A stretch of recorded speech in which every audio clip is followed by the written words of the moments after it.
Bonjour, c'est Gorky de la Team Radva. Aujourd'hui, on se retrouve pour parler d'un lanceur de la marque ICS, l'Arc, mais c'est juste après ça.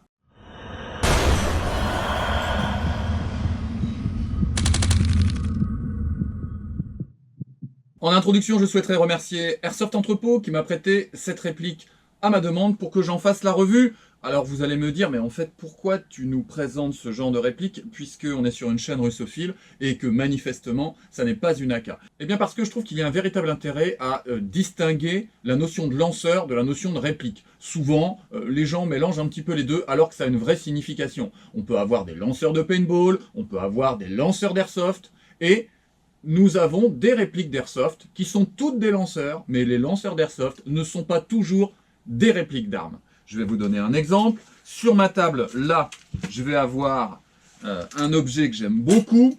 On est sur une réplique d'une AK-74. C'est une réplique GBBR, donc qui utilise une énergie gaz pour propulser les billes. C'est donc un lanceur à gaz, d'accord? Un lanceur de billes à gaz, mais là, on est bien sur la réplique d'une arme qui existe véritablement, l'AK-74. Et là, quand on est dans une démarche de réplication, qu'est-ce qu'on aime? Eh bien, que les codes permettent d'intégrer, comme sur cette réplique, un certain nombre de pièces RS. Là, par exemple, on a la poignée, le cache-flamme et différentes petites choses.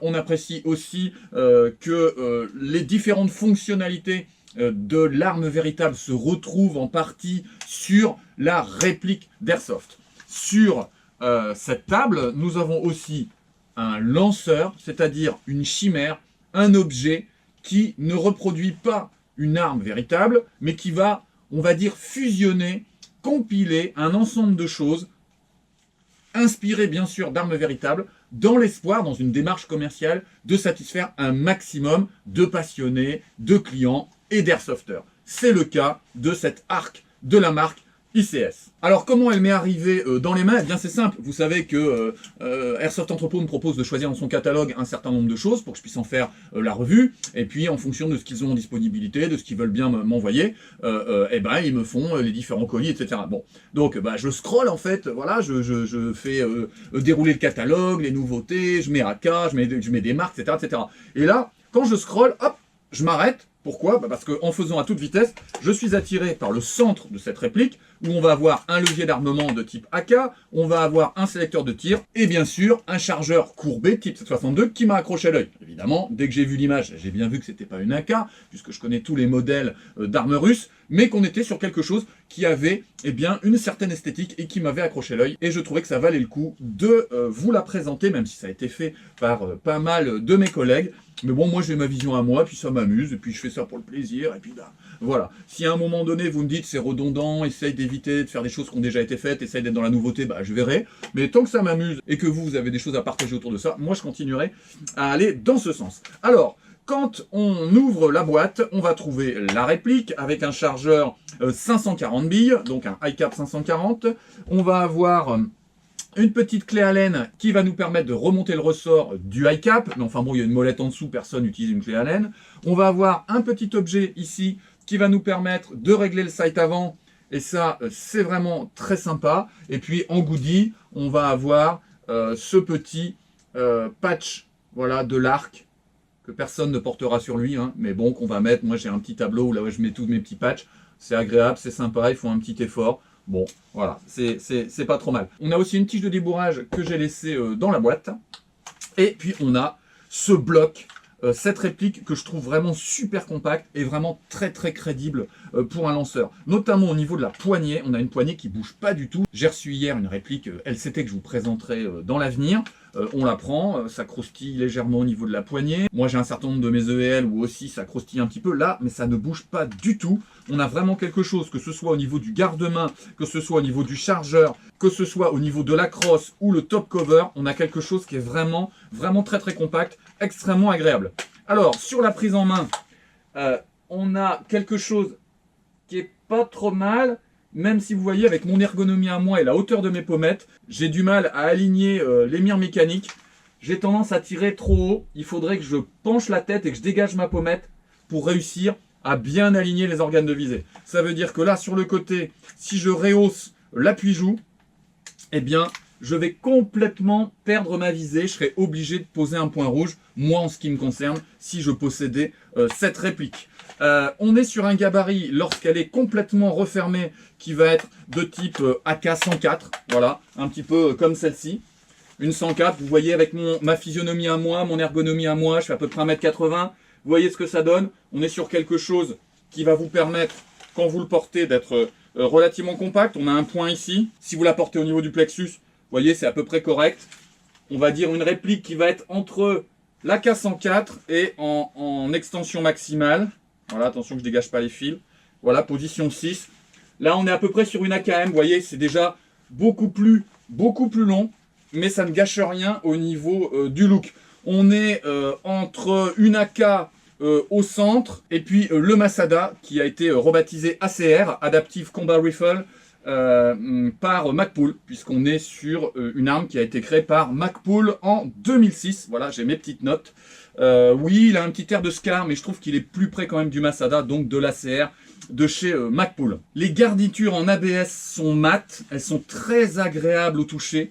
Et elles ne font pas cheap du tout, même pas le chargeur. Il y a un véritable effort pour que tout soit dans la même qualité. La crosse est un petit peu plus brillante. Vous voyez, la crosse ici est un petit peu plus brillante, alors que toutes les autres parties vont être dans un joli mat OD.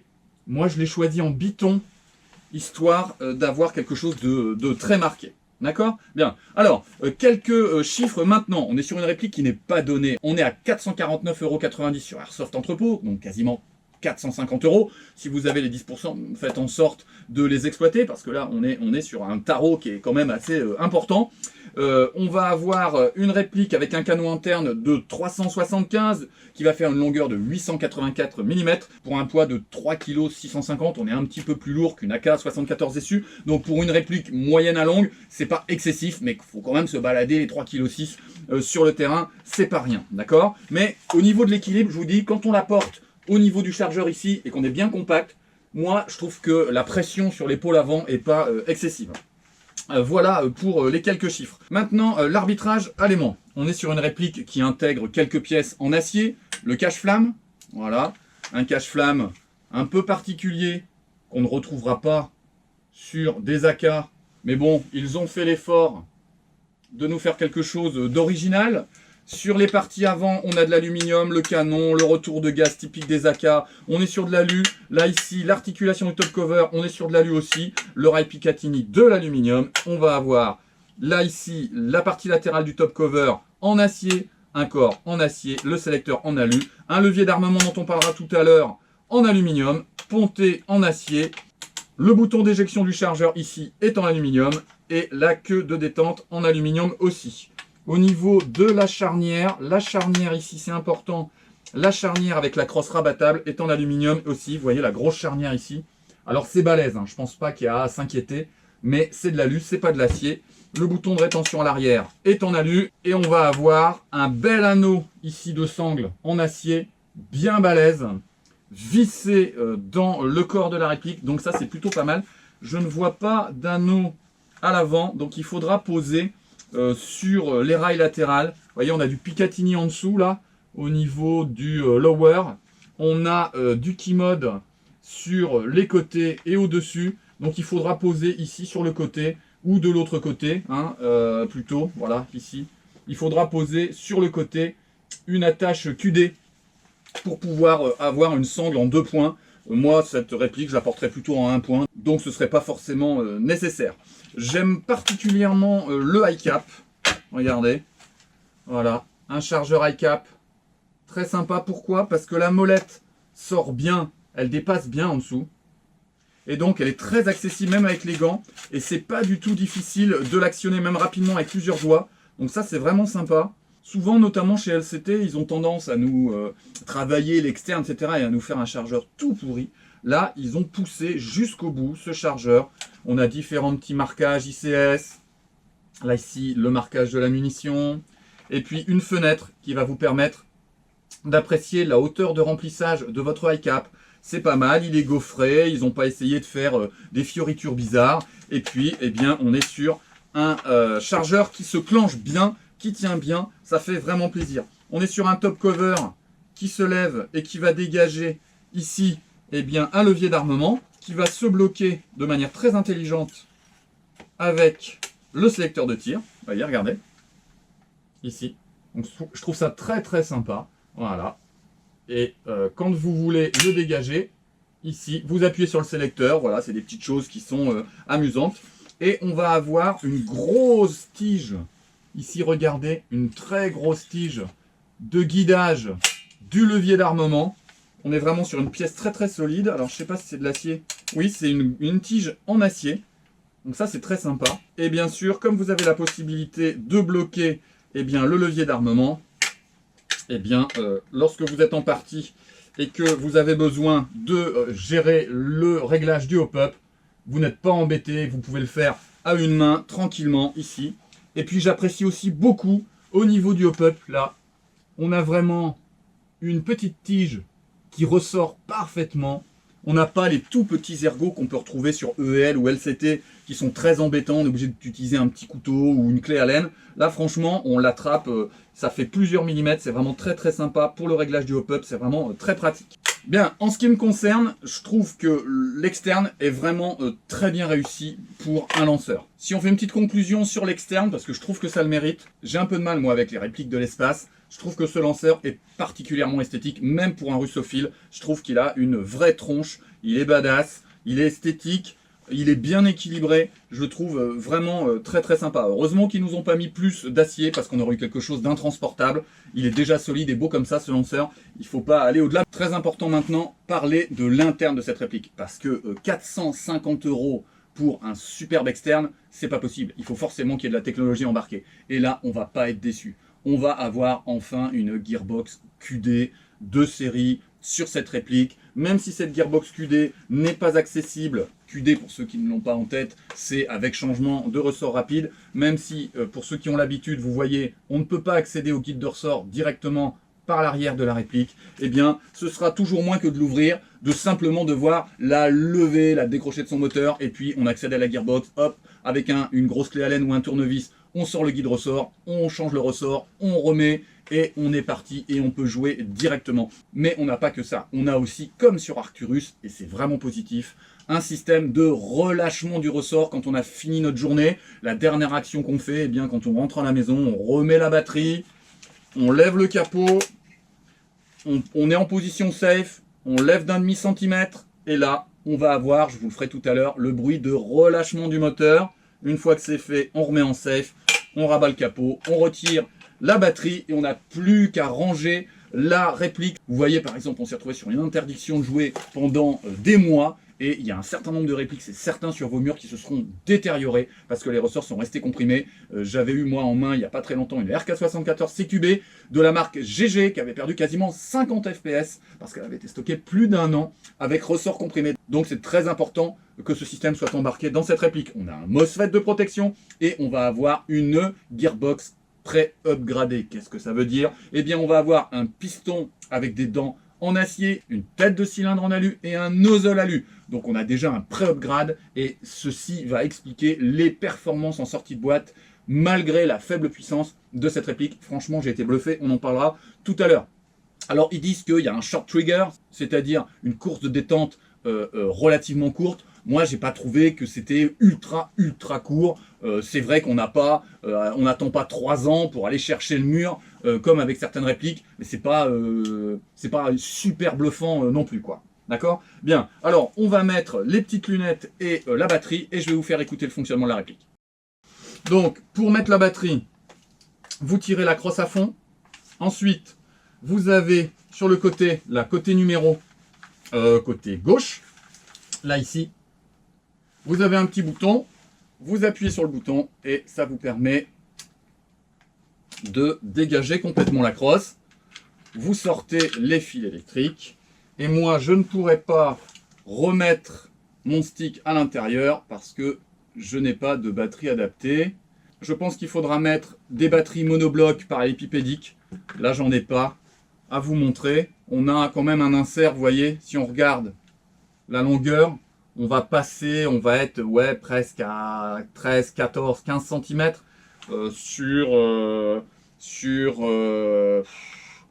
3 ou 4, voilà, 3,5 de large, donc il y a pas mal de sticks puissants hein, en 1300 mAh, en 11.1 qui rentreront sans souci dans cette réplique. Hein.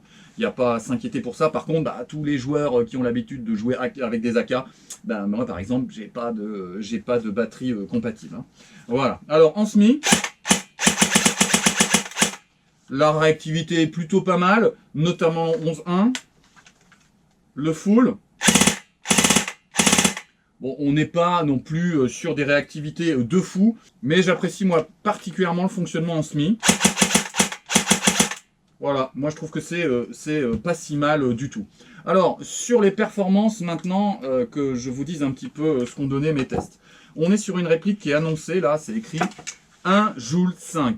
Moi, elle sort à 330 fps au pop à 0. Alors moi je trouve ça plutôt bien. Là la réplique que je viens de recevoir de chez LCT, je vais la mettre à 330 fps parce que plus ça va, et avec CritCheck, plus on baisse la puissance de nos répliques. Pourquoi? Parce qu'avec le travail d'upgrade et d'étanchéité, ben, on continue à être aux alentours de 60 mètres, donc pourquoi faire mal aux copains, c'est pas forcément très utile, et ça nous permet d'exploiter l'ensemble de la réplique, voire de la jouer à bout portant, et de se dispenser d'un emport supplémentaire de PA, plus les chargeurs de PA, etc. etc. Et vous savez que eh bien, plus on est léger, plus la progression est facile, moins il y a de fatigue, de déshydratation, etc. etc. et plus on est opérationnel, et on est toujours sur cette recherche-là, CritCheck et moi. Comme je vous disais, on est sur une réplique qui tire à 330 fps. Je l'ai testé à la 0,25 et en étant à peine à la moitié du réglage du hop-up, donc j'avais énormément de marge, je passais largement les 65 mètres avec un vol bien droit. Donc j'ai une très bonne étanchéité et j'ai un excellent appui. Je n'avais pas de 0,28 au moment où j'ai fait les tests, mais je pense que ça passerait sans souci à la 0,28. Et je pense que si vous montez en puissance avec le ressort, ça passera aussi à la 0,30. Il faudrait pouvoir tester, ou si certains l'ont acheté, qu'ils puissent nous dire comment ils l'ont optimisé, à combien il la joue. Mais là, à 330 fps en sortie de boîte, vous la jouez partout avec le high cap, vous n'avez pas besoin de PA. Et si c'est votre première réplique, et que pour votre première réplique, vous voulez vous offrir un objet vraiment très sympathique, bah là, vous voyez, c'est vraiment nickel. Vous pouvez aller jouer en forêt, vous pouvez aller jouer en CQB, sans PA, et vous pourrez jouer n'importe où et engager les copains à bout portant, puisqu'on est à peine à 330 fps. Donc réglé, ça sortira même pas à 330 fps. Ça, c'est sur la question non pas de la réglementation, mais des sensations des gars en face. Alors, les points négatifs et les points positifs maintenant. Les points négatifs, bah, c'est une réplique qui n'est pas donnée.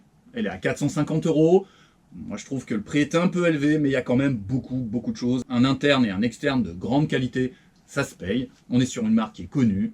Bref, chacun verra ce qu'il en pense. Beaucoup de choses, mais un prix important, faut pouvoir mettre, c'est 450 €. Deuxième petite chose, je suis un petit peu tatillon, mais quand on a une Gearbox QD et une crosse rabattable, c'est dommage qu'on puisse pas avoir un accès direct au guide ressort. Ce serait tellement plus facile en termes d'ergonomie. Les points positifs maintenant, je trouve que c'est un lanceur qui est très bien réussi, qui est bien équilibré. On n'a pas un superbe externe avec un interne dans lequel il n'y aurait rien. Les ingénieurs de chez ICS ont eu le souci à la fois de nous travailler les garnitures, la qualité des textures, les matériaux, le look, la fusion bien, entre l'ambiance AK et Masada, et tout ceci sans négliger l'interne sur lequel je ne vais pas revenir. Donc je trouve qu'on est sur une réplique qui est globalement très équilibrée pour son prix. C'est très rare. Très souvent, vous voyez, je suis devant vous, et peut-être à part la marque Arcturus, j'ai tendance à vous dire, voilà, il y a un très bel externe, mais l'interne, il y a ci qui va pas. Ou bien, l'interne est vraiment sympa, mais sur l'externe, franchement, ils ont fait un chargeur hyper cheap, ou là, ça tient par la route, ou il y a des problèmes de cote. Là, je trouve qu'ils ont bien bossé globalement l'ensemble. Après, bah, il faut que ça plaise, et puis il faut être plutôt lanceur que réplique. Voilà, moi, c'est pas trop mon cas, mais ça, c'est chacun ses goûts. Comme j'ai l'habitude de le dire, une fois qu'on a géré la sécurité, ensuite, il n'y a plus que le plaisir. J'arrive à la fin de cette revue. Si ça vous a plu, écoutez, vous likez. Ça vous a pas plu, vous dislikez, puis vous nous expliquez. Ce qui est très important, c'est les échanges qu'il y a dans la communauté, et puis tout ce qu'on a à se dire autour des lanceurs, puisque là c'est le thème de la revue d'aujourd'hui. N'hésitez pas à vous abonner, vous êtes très nombreux à regarder la chaîne, mais vous n'êtes pas très nombreux à vous abonner. Vous savez que ça n'est pas pour moi un intérêt de monétisation, c'est simplement des questions d'accréditation qui me permettent ensuite d'inspirer des joueurs qui souhaitent venir faire des interviews ou nous prêter du matériel, ou des entreprises qui vont accepter de m'envoyer des choses pour que je puisse enrichir cette chaîne. Le soleil brille de nouveau. Je ne me rappelais plus comment s'appelait ce matin cette boule jaune, chaude et brillante qui était dans le ciel. C'est le soleil, voilà, je ne l'avais pas vu depuis je ne sais pas trop combien de temps, parce que là, dans la région où on est, il pleut tous les jours. Donc là, enfin, il fait beau. J'espère que vous allez être nombreux à reprendre le chemin des terrains, et je n'en doute pas. Il faut absolument que notre loisir se développe pour que nous puissions en faire progressivement et un jour un sport. Moi, j'aimerais effectivement être encore airsofter le jour où on deviendra en France un sport reconnu, comme ça peut l'être en Ukraine, comme ça peut l'être en Russie ou dans un certain nombre de pays de l'Est. Moi, j'aimerais bien vivre ce moment où on va nous reconnaître comme de vrais sportifs. Prenez soin de vous, ne négligez ni la santé ni le plaisir, et on se revoit très bientôt. Allez, au revoir.